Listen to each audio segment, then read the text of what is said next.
दोपहर के 12 बज रहे हैं और अभी तक पता नहीं है जेठानी जी का। इन्हें तो बस बाहर जाने का बहाना मिलना चाहिए। लगता है आज रसोई मुझे ही संभालनी पड़ेगी। मेरे लिए तो मुसीबत खड़ी हो गई है। थोड़ी देर और इंतजार कर लेती हूँ। अरे ये क्या, रसोई तो अभी तक ठंडी पड़ी है। लगता है देवरानी जी ने आज खाना नहीं बनाया। छोटी को तो पता था ना कि आज मैं माँ के साथ मंदिर जा रही हूँ। 2 साल से आज के दिन ही भगवान भोलेनाथ के मंदिर में माँ भिखारियों को भोजन कराती हैं। इस बार भी वही सब करने में देर हो गई। अब फटाफट से गैस में दाल चावल चढ़ा देती हूँ, तब तक सब्जी काट लेती हूँ। बहू, आज भी तुम्हें देर हो गई। जब तुम घर पे रहती हो तब भी समय से खाना क्यों नहीं बनता? माँ जी, मैं तो अभी अभी मंदिर से वापस लौटी हूँ। छोटी तो घर में थी, क्या एक दिन वह रसोई नहीं संभाल सकती? पर वह तो सब्जी तक नहीं काटेगी क्योंकि उसके सुंदर हाथ जो खराब हो जाएंगे। माना कि मैं जरा बाहर चली गई थी, पर ऐसा भी क्या कोई जरूरत के वक्त काम ही ना आए? फिर परिवार का मतलब ही क्या हुआ? रोज सुबह 5 बजे से मेरी दिनचर्या शुरू हो जाती है। सभी लोग सोए रहते हैं और मैं घर का झाड़ू पोछा करके फिर नाश्ते की तैयारी में लग जाती हूँ। आखिर मैं अकेले कितना कुछ करूँ? आपकी छोटी बहू कब तक नई नवेली दुल्हन बनकर बैठी रहेगी? अब तो बहुत दिन हो गए हैं उसे अपने ससुराल में। मुझे भी स्कूल जाना होता है। दौड़ते दौड़ते समय कब बीत जाता है इसका अंदाजा भी नहीं लगता। 9 बजे से स्कूल की ड्यूटी और फिर 2 बजे छुट्टी होती है। भागकर घर आती हूँ। भूख तो मुझे भी बहुत तेज लगी होती है, पर कैसे खा लूँ? वापस आती हूँ तो घर में बिखरा हुआ काम देखकर समेटने लगती हूँ। अब आप अपनी लाडली बहू से कह दीजिए कि एक टाइम का खाना उसे ही बनाना पड़ेगा। अगर वो नहीं बनाती तो फिर आप खुद देखिए। क्या 2 बहुओं के होते हुए सास को खाना बनाना पड़े? बहू, तुम्हें जरा भी शर्म है या नहीं? अच्छा, अब बात छोटे और बड़े की आ गई, लेकिन मैं भी तो जेठानी हूँ ना। तब आपकी ये सीख कहाँ चली जाती है जब देवरानी अपने कमरे में बैठकर खाना खाती है और जेठानी रसोई में खाना बनाती है? तो बहू, तुम्हें क्या आवश्यकता है घर बार और बच्चों को छोड़कर बाहर नौकरी करने की? अरे जितनी आमदनी होगी नौकर और आया पर खर्च हो जाएंगे। बच्चे भी माँ के लिए तरसेंगे। पति तुम्हारे लिए ही तो कमा रहा है। घर पर रानी की तरह रहो और ऐश करो। माँ जी, मैं अपने मायके में पिता की लाडली बेटी थी। मेरे एक इशारे पर दुनिया और जहान की खुशियाँ कदमों में बिछ जाती थी। ब्याह कर ससुराल आई तो लगा कि मुझे यहाँ सारी खुशियाँ मिल गईं, जिनके सपने कभी देखा करती थी। आपको मेरी बात समझ में क्यों नहीं आती है? पढ़ी लिखी बहू लाने का क्या फायदा जब घर में ही बैठना था? तो फिर इतनी पढ़ाई करने की जरूरत ही क्या थी? अरे वो तो मेरे बेटे की जिद थी कि उसे पढ़ी लिखी लड़की से शादी करनी थी। बस यही सोचकर हम घर में शिक्षित बहू लाए थे। तब तो आप लोगों ने बहुत बड़ी गलती कर दी माँ जी। और अगर तू अपने मायके में इतनी ही लाडली थी तो तेरी माँ ने दहेज में पिच के बर्तन देकर टोटका क्यों किया था? इसीलिए तो शादी होते ही मेरे बेटे का बिजनेस चौपट हो गया। बस माँ जी बस, बहुत हुआ। आपके बेटे के दोस्त ने बेईमानी की, लेकिन सारा दोष मेरी माँ के बर्तन पर गया। मेरी माँ ने तो सारे बर्तन देखकर और चुन चुन कर दिए थे। फिर आप हमेशा ये बात क्यों सुनाती रहती हैं? बस बहू, बहुत हुआ। अगर इस घर में रहना है तो इस घर के रीति रिवाज समझो और हर चीज में छोटी बहू से तुलना मत किया करो। अम्मी जी, बुरा मत मानिएगा, लेकिन मैंने आपकी और जेठानी जी की सारी बातें सुन ली। सच बताऊं तो जेठानी जी पता नहीं मुझसे क्यों इतना चिढ़ती हैं। मैं तो कभी भी उनकी बातों का बुरा नहीं मानती। आपने ही शुरू में कहा था कि बहू, अभी तो तुम्हारे खेलने कूदने के दिन हैं, इसलिए मैं ज्यादा रसोई में नहीं जाती हूँ। हाँ बहू, मैंने ही कहा था तुम्हें। तुम चिंता मत करो, बड़ी बहू को कैसे हैंडल करना है मैं सब जानती हूँ।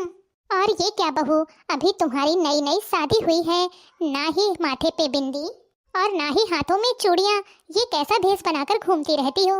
अरे नई दुल्हन को तो सज संवर कर रहना चाहिए।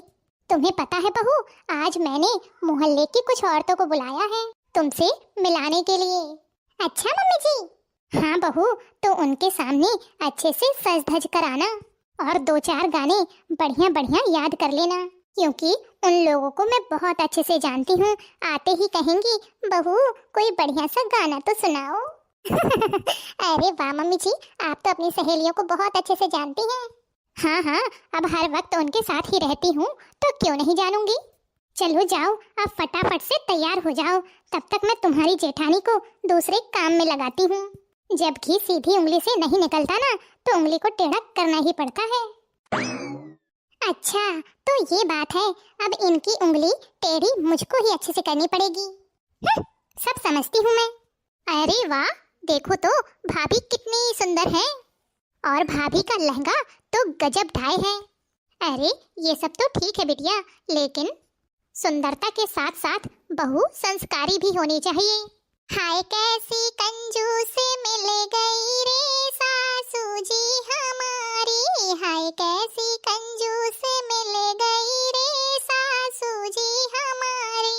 मैंने कहा सासू शॉपिंग करा दो, मैंने कहा सासू शॉपिंग करा दो, लहंगा कुर्ती प्लाजो दिला दो, लहंगा कुर्ती प्लाजो दिला दो, सस्ती सी साड़ी दिला लाई रे सासू जी हमारी, सस्ती सी साड़ी दिला लाई रे सासू जी हमारी। हाय कैसी कंजूस मिल गई रे सासू जी हमारी, हाय कैसी कंजूस मिल गई रे सासू जी हमारी।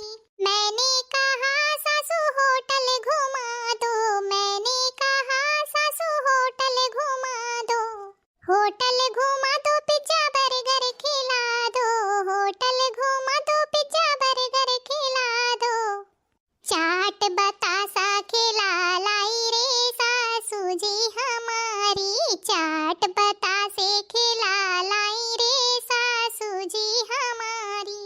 हाय कैसी कंजूस मिल गई रे सासू जी हमारी, हाय कैसी कंजूस मिल गई रे सासू जी हमारी।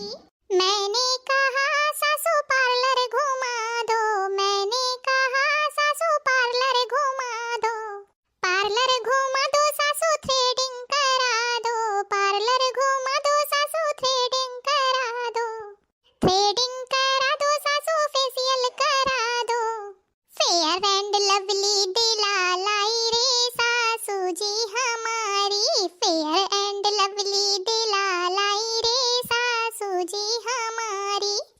हाय कैसी कंजूस मिल गई रे सासू जी हमारी, हाय कैसी कंजूस मिल गई रे सासू जी हमारी। बहू रानी, एक बात तो तुमने बिल्कुल सही कही, तुम्हारी सास सच में बहुत कंजूस है। हाँ? बहू, अरे इतना काफी नहीं है, अभी छोटी आपको आगे आगे और सुनाएगी। छोटी सुना तो दो।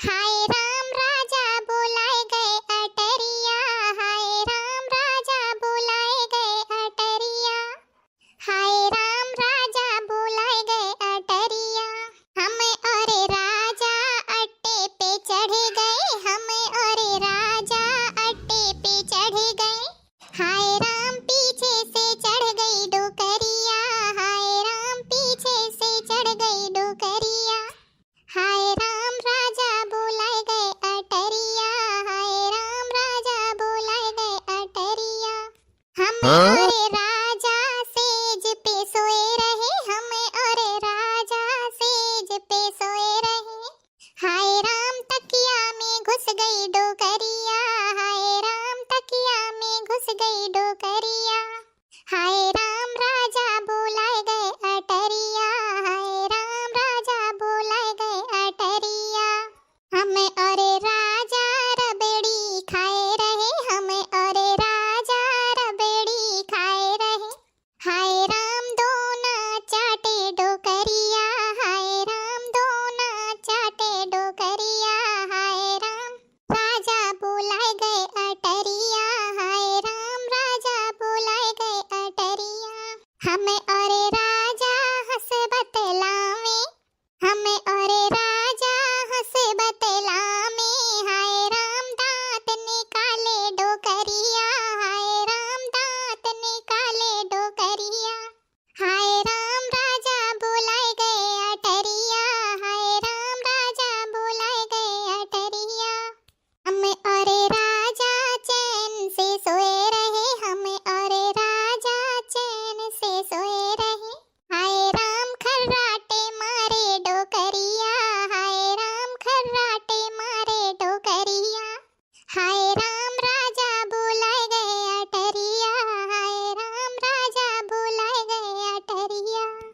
बहू, ऐसे गाने कौन गाता है भला? क्या हुआ माँ जी, आपको नई बहू के गाने पसंद नहीं आए? वैसे तो आपको उसका हर काम पसंद आता है। किसी को पसंद आए हो या ना आए हो, हमें तो बहुत पसंद आए। क्यों भैया बहनों, सही कहा ना। अगर आपको भी अच्छे लगे हैं तो वीडियो को लाइक, चैनल को सब्सक्राइब करना ना भूलें। और हाँ, कमेंट बॉक्स में कमेंट करके जरूर बताएं।